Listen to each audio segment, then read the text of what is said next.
नमस्कार दोस्तों, आपका स्वागत है हमारे YouTube चैनल नॉलेज विद ईश्वर पर। दोस्तों, यदि आपने अभी तक हमारे चैनल को सब्सक्राइब नहीं किया है तो जल्दी से जाकर हमारे चैनल को सब्सक्राइब कर लीजिए और बेल आइकन को भी प्रेस कर दीजिए, जिससे कि आने वाले वीडियो की नोटिफिकेशन आप तक समय समय पर पहुंचती रहे।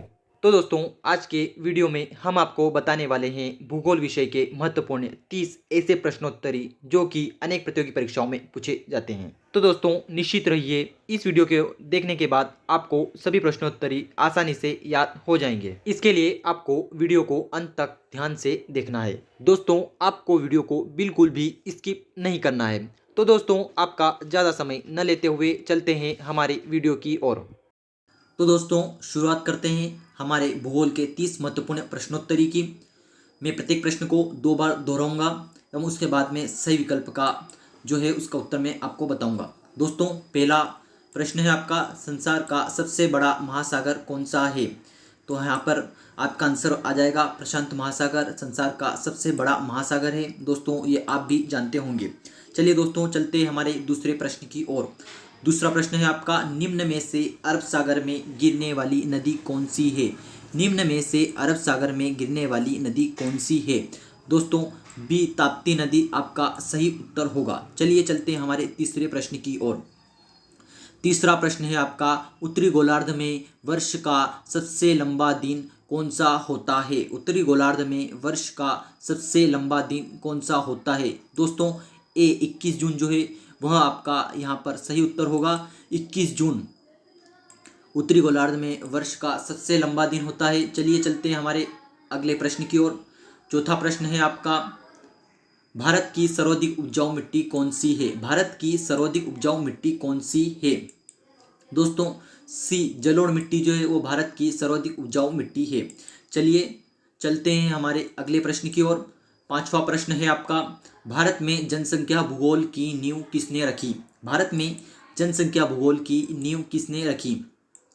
तो दोस्तों, डी गोसल ने भारत में जनसंख्या भूगोल की नींव रखी थी। चलिए चलते हैं हमारे अगले प्रश्न की ओर। छठा प्रश्न, तमिलनाडु व आंध्र प्रदेश के तट का क्या नाम है? तमिलनाडु व आंध्र प्रदेश के तट का क्या नाम है? दोस्तों, तमिलनाडु व आंध्र प्रदेश का जो तट है उसका नाम कोरोमंडल तट है और कोरोमंडल तट ए नंबर पर दिया हुआ है, तो ए विकल्प आपका सही होगा। चलिए चलते हैं अगले प्रश्न की ओर। सातवां प्रश्न है आपका, अमेरिका की किस महत्वपूर्ण कृषि पेटी को अमेरिकन कृषि का हृदय कहा जाता है? दोस्तों, उत्तर है आपके यहाँ पर जो बी उत्तर दिया हुआ है वह आपका सही उत्तर होगा, कपास की पेटी। कपास की पेटी जो है वह अमेरिकन कृषि का हृदय कहलाती है, कपास की पेटी। चलिए चलते हैं हमारे अगले प्रश्न की ओर। आठवां प्रश्न है आपका, भारत का कौन सा राज्य एशिया की अंडे की टोकरी के नाम से जाना जाता है? भारत का कौन सा ऐसा राज्य है जो एशिया की अंडे की टोकरी के नाम से जाना जाता है? तो दोस्तों, डी आंध्र प्रदेश आपका सही उत्तर होगा। आंध्र प्रदेश एशिया के अंडे की टोकरी के नाम से भी जाना जाता है। चलिए चलते हैं हमारे 9वें प्रश्न की ओर। 9वां प्रश्न है आपका, कौन सी काल्पनिक रेखा भारत को 2 बराबर भागों में विभाजित करती है? कौन सी काल्पनिक रेखा भारत को 2 बराबर भागों में विभाजित करती है? बी कर्क रेखा। कर्क रेखा भारत को 2 बराबर भागों में विभाजित करती है। अगला प्रश्न है आपका, स्वेज नहर किन 2 महासागरों को मिलाती है? स्वेज नहर किन 2 महासागरों को मिलाती है? तो दोस्तों, बी लाल सागर एवं भूमध्य सागर को स्वेज नहर मिलाती है। चलिए चलते हैं हम अगले प्रश्न की ओर। पास्कल निम्नलिखित में से किसकी इकाई है? पास्कल निम्नलिखित में से किसकी इकाई है? दोस्तों, बी वायुदाब यहाँ पर सही होगा। माफ़ कीजिएगा, यहाँ पर वायुदाब नहीं सिर्फ दाब आएगा। आपको यहाँ पर वायुदाब को याद नहीं रखना है, सिर्फ दाब को याद रखना है। यहाँ पर आपका दाब सही होगा, आपको वायु को याद नहीं रखना है। पास्कल किसकी इकाई है? तो दाब की इकाई पास्कल है। चलिए चलते हैं हमारे अगले प्रश्न की ओर। अगला प्रश्न है, विश्व का सबसे गहरा गर्त कौन सा है? विश्व का सबसे गहरा गर्त कौन सा है? तो दोस्तों, ए मेरियाना गर्त जो है वह विश्व का सबसे गहरा गर्त है जो कि प्रशांत महासागर में पाया जाता है। चलिए चलते हैं हमारे अगले प्रश्न की ओर। क्वेश्चन नंबर 13, किस घास के मैदान में वृक्ष नहीं पाए जाते हैं? किस घास के मैदान में वृक्ष नहीं पाए जाते हैं? तो दोस्तों, स्टेपी जो घास के मैदान होते हैं उनमें वृक्ष नहीं पाए जाते हैं। चलिए चलते हैं अगले प्रश्न की ओर। 14वां प्रश्न है आपका, सदाबहार वन किस क्षेत्र में पाए जाते हैं? सदाबहार वन किस क्षेत्र में पाए जाते हैं? आपका सही होगा यहाँ पर विषुवतीय क्षेत्र। विषुवतीय क्षेत्र में सदाबहार वन पाए जाते हैं, जो कि 0 डिग्री वाला क्षेत्र होता है, जहाँ पर वर्ष भर वर्षा होती रहती है एवं उमस जैसा माहौल होता है। यहाँ पर प्रत्येक दिन एवं प्रत्येक वर्ष वर्षा होती रहती है। चलिए चलते हैं हमारे अगले प्रश्न की ओर। 15वां प्रश्न है आपका, वायुमंडल में सबसे अधिक किस गैस का प्रतिशत पाया जाता है? दोस्तों बहुत ही सरल प्रश्न है। वायुमंडल में सबसे अधिक किस गैस का प्रतिशत पाया जाता है? बी, नाइट्रोजन का जो प्रतिशत है वो वायुमंडल में सबसे अधिक पाया जाता है। चलिए चलते हैं अगले प्रश्न की ओर। 16वां प्रश्न है आपका, भारत का सर्वाधिक कॉफी उत्पादन करने वाला राज्य कौन सा है? भारत का सर्वाधिक कॉफी का उत्पादन करने वाला राज्य कौन सा है? तो दोस्तों बी, कर्नाटक आपका सही विकल्प होगा, सही उत्तर होगा। कॉफी का उत्पादन भारत में सर्वाधिक कर्नाटक राज्य में ही किया जाता है। अगला प्रश्न है आपका, भारत में मसालों का प्रदेश किसे कहा जाता है? भारत में मसालों का प्रदेश किसे कहा जाता है? तो दोस्तों ए, केरल जो है वह आपका सही उत्तर होगा। केरल को भारत में मसालों का प्रदेश के नाम से भी जाना जाता है। चलिए चलते हैं अगले प्रश्न की ओर। क्वेश्चन नंबर 18, राउरकेला इस्पात कारखाना किस राज्य में स्थित है? राउरकेला इस्पात कारखाना किस राज्य में स्थित है? तो दोस्तों सी, उड़ीसा जो है वह आपका सही उत्तर होगा। उड़ीसा में राउरकेला इस्पात कारखाना स्थित है। चलिए चलते हैं हम अगले प्रश्न की ओर। क्वेश्चन नंबर 19, हमारी आकाशगंगा का आकार किस प्रकार का है? दोस्तों यह भी एक सरल प्रश्न है कि हमारी आकाशगंगा का आकार किस प्रकार का है? दोस्तों सी, स्पाइरल जो है वह आपका सही उत्तर होगा। हमारी आकाशगंगा का आकार स्पाइरल है। 20वां प्रश्न है आपका, प्रशांत महासागर के चौराहे के नाम से किसे जाना जाता है? प्रशांत महासागर के चौराहे के नाम से किसे जाना जाता है? तो दोस्तों यहाँ पर आपका ए, हवाई द्वीप जो है वह आपका सही उत्तर होगा। हवाई द्वीप को प्रशांत महासागर के चौराहे के नाम से भी जाना जाता है। चलिए चलते हैं हमारे अगले प्रश्न की ओर। 21वां प्रश्न है, एशिया में सर्वाधिक मछली का उत्पादन किया जाता है? एशिया में सर्वाधिक मछली का उत्पादन किया जाता है। दोस्तों बी, चीन में सर्वाधिक मछली का उत्पादन किया जाता है। एशिया के चीन में सर्वाधिक मछली का उत्पादन किया जाता है। चलिए चलते हैं अगले प्रश्न की ओर। 22वां प्रश्न है आपका, हेली धूम्रकेतु कितने वर्ष में दिखाई देता है? महत्वपूर्ण प्रश्न है एवं कई बार परीक्षाओं में पूछा गया है। हेली धूम्रकेतु कितने वर्षों में दिखाई देता है? दोस्तों सही उत्तर होगा आपका सी, 76 वर्ष। हेली धूम्रकेतु 76 वर्ष में दिखाई देता है।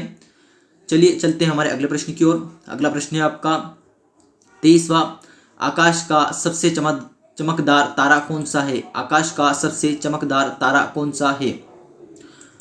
तो दोस्तों यहाँ पर प्रोक्सिमा सेंचुरी ए नंबर का जो है वह आपका सही उत्तर होगा। प्रोक्सिमा सेंचुरी आकाश का सबसे चमकदार तारा है। अगला प्रश्न है आपका, कौन सा खगोलीय पिंड रात की रानी के नाम से जाना जाता है? कौन सा खगोलीय पिंड रात की रानी के नाम से भी जाना जाता है?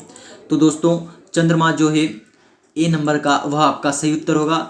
चंद्रमा खगोलीय पिंड वह है जो रात की रानी के नाम से जाना जाता है। चलिए चलते हैं हमारे अगले प्रश्न की ओर। अगला प्रश्न है आपका, सबसे कम समय में सूर्य का चक्कर लगाने वाला ग्रह कौन सा है? सबसे कम समय में सूर्य का चक्कर लगाने वाला ग्रह कौन सा है? तो दोस्तों आपको पता होगा बुध जो है वह सूर्य के सबसे निकट में स्थित है एवं जो सबसे कम समय में सूर्य का एक चक्कर और एक परिक्रमा पूरी कर लेता है। तो दोस्तों बी, बुध जो है वह आपका यहाँ पर सही होगा। चलिए चलते हैं हमारे अगले प्रश्न की ओर। अगला प्रश्न है आपका, विश्व की सर्वाधिक गहरी झील कौन सी है? विश्व की सबसे गहरी झील कौन सी है? ऑप्शन दे रखे हैं यहाँ पर, टिटिकाका, बी विक्टोरिया, सी बेकाल एवं डी मृत सागर। तो दोस्तों सी बेकाल जो है वह आपका सही उत्तर होगा। विश्व की सर्वाधिक गहरी झील बेकाल झील है। चलिए चलते हैं अगले प्रश्न की ओर। अगला प्रश्न है आपका, वायुमंडल का सर्वाधिक घनत्व कहाँ पर होता है? वायुमंडल का सर्वाधिक घनत्व कहाँ पर होता है? ऑप्शन है आपके, ए क्षोभ मंडल, बी समताप मंडल, डी सी मध्यमंडल एवं डी आयन मंडल। तो दोस्तों क्षोभ मंडल जो है वह आपका सही होगा। वायुमंडल का सर्वाधिक घनत्व सौरमंडल में पाया जाता है। चलिए चलते हैं हमारे अगले प्रश्न की ओर। अगला प्रश्न है आपका, दक्षिणी ध्रुव लगातार सूर्य का प्रकाश प्राप्त करता है। दक्षिणी ध्रुव लगातार सूर्य का जो प्रकाश है वह प्राप्त करता है। किस समय प्राप्त करता है? तो दोस्तों ग्रीष्म अयनांत के समय में दक्षिणी ध्रुव लगातार सूर्य का प्रकाश प्राप्त करता है। चलिए चलते हैं हमारे अगले प्रश्न की ओर। अगला प्रश्न है आपका, लावा के प्रवाह से किस मिट्टी का निर्माण होता है? लावा के प्रवाह से किस मिट्टी का निर्माण होता है? तो दोस्तों काली मिट्टी का निर्माण लावा के प्रवाह से होता है, जो कि कपास के लिए सर्वाधिक उपयुक्त होती है। काली मिट्टी जिसका निर्माण लावा से होता है। चलिए चलते हैं हमारे अगले प्रश्न की ओर। अगला प्रश्न है आपका, विश्व में सर्वाधिक कॉफी का उत्पादन कहाँ होता है? विश्व में सर्वाधिक कॉफी का उत्पादन कहाँ पर होता है? तो दोस्तों ब्राज़ील जो है, बी नंबर का ऑप्शन है आपका ब्राज़ील, वहाँ पर विश्व का सर्वाधिक कॉफी का उत्पादन होता है। और इसका एक बंदरगाह है जिसका नाम सेंटोस है, जिसे कॉफ़ी बंदरगाह के नाम से भी जाना जाता है। सेंटोस को कॉफ़ी बंदरगाह के नाम से भी जाना जाता है। तो दोस्तों विश्व में सर्वाधिक कॉफ़ी का उत्पादन करने वाला देश कौन सा है? तो ब्राज़ील जो है आपका, वह आपका सही होगा। आशा करता हूं दोस्तों कि आपको वीडियो पसंद आया होगा। यदि वीडियो अच्छा लगा हो तो वीडियो को लाइक, कमेंट एवं अपने दोस्तों में शेयर ज़रूर करें। और यदि आपने अभी तक चैनल को सब्सक्राइब नहीं किया है तो चैनल को जल्दी से जाकर प्लीज़ सब्सक्राइब ज़रूर कर दें। मिलते हैं नई वीडियो में, तब तक के लिए जय हिंद, जय भारत।